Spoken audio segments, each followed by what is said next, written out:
This video is just going to be a quick little walkthrough on how to help you with the first lab in this class, 0.4. It's called Getting to Know You, or it's also listed as the Snap Self-Portrait. And specifically, I'm going to address question number 4 here. Using what you've learned and other things you might discover, create a Snap program that describes yourself. Take whatever form and use whatever tools you want in Snap, but make sure it shows the following information: your name, your current grade, your age, your favorite class in school, one of your hobbies, and any previous computing experience you have. So you might be a little stumped about how to get this information on the screen in Snap. So I'm going to quickly go over one way that you could do this, and there's many ways you could get this information on the screen.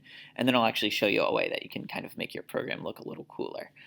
So I'm just going to start off really quickly by going to Snap. The webpage is snap.berkeley.edu. And sometimes if you just type that in, you'll get to this website. You can just click here and run Snap now.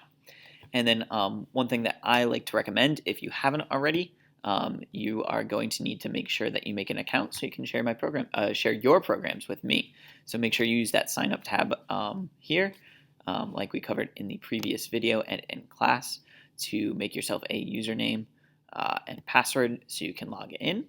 So I'm just going to quickly log into my Snap account.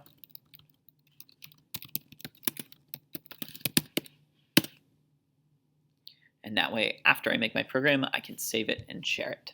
So how can I get some information to show up on the screen?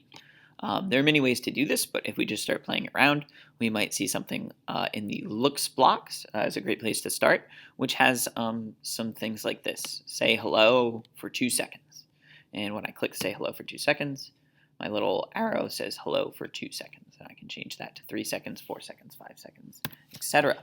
So if I was trying to make some information appear on the screen, I can simply just change that to say hello, my name is Mr. Massey. And then I can click that, and it says hello, my name is Mr. Massey, and we'll say that for 3 seconds. Let's say I wanted to make more information come up on the screen. One thing I could do is I could change this code to say hello, my favorite hobby is coding. And I could do it that way. There's a couple other ways that we could do this. We could also grab a second block. So I could grab a second block. I'll make this one say hello. My name is Mr. Massey. I could click that one. And then I could click that one. But another thing we can do in Snap is we can join blocks together. So I can take this second block here and attach it to the first one. And now all I have to do is click both, and it will run the first one for 2 seconds, and then run the second one for 3 seconds, and then the code is done. So that's another way I could do it. I could keep dropping these codes on top of each other to say, hello, my favorite hobby is coding. I forgot what the other questions were. My current grade is, hello, my current grade is, what grade am I in? Teacher. Teacher? And I could keep going that way. Now, this will satisfy the requirements of your lab, just doing something simple like this, but I always like to make it a little more interesting. So one thing that I might want to do is add a control block. And so what control blocks do is they can allow us to take these blocks of codes that we've chained together, and they allow us to set certain triggers for when they happen. So a common one is to use when the flag button is clicked. And the flag button is right up here. It's kind of like the run program button. It's kind of like the start my program button. And so I can click that, and it will run through my code, run through my code, run through my code.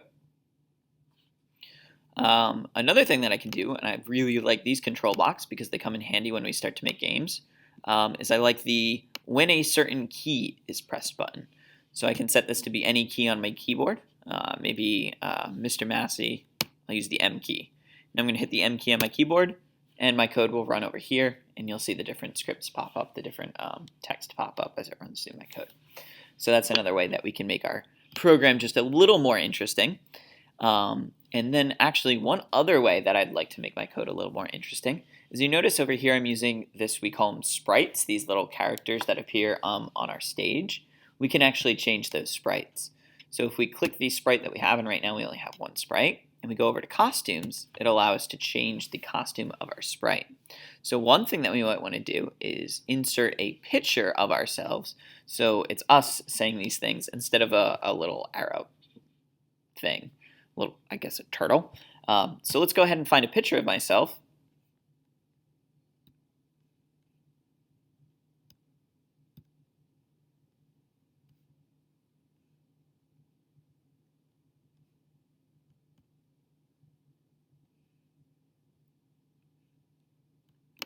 Here's a picture of me and my wife at our wedding. This will work perfect.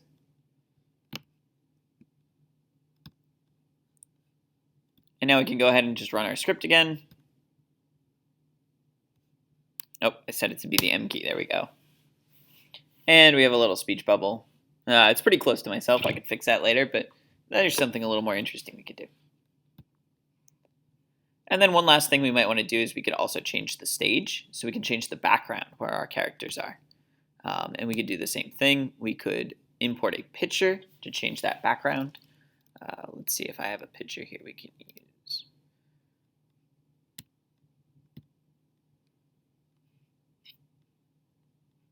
Here's a perfect picture. And there we go. So those are all ways we can make our program just a little more interesting. If I go back to my sprite, I can see the program that I wrote, and I can go ahead and run that again. So that's how you're going to do Lab 0.4, the Snap Self-Portrait. Now, a very important thing is once you have that code done, you have to share it with me. So let me quickly go over the steps to share your programming with me, and you'll be using this for all the labs and all the projects that we do here in class. So if you go up to this little cloud button here, not that cloud button, the little file button, you can just do save or save as. I'm just going to do a save as, and I'm going to call this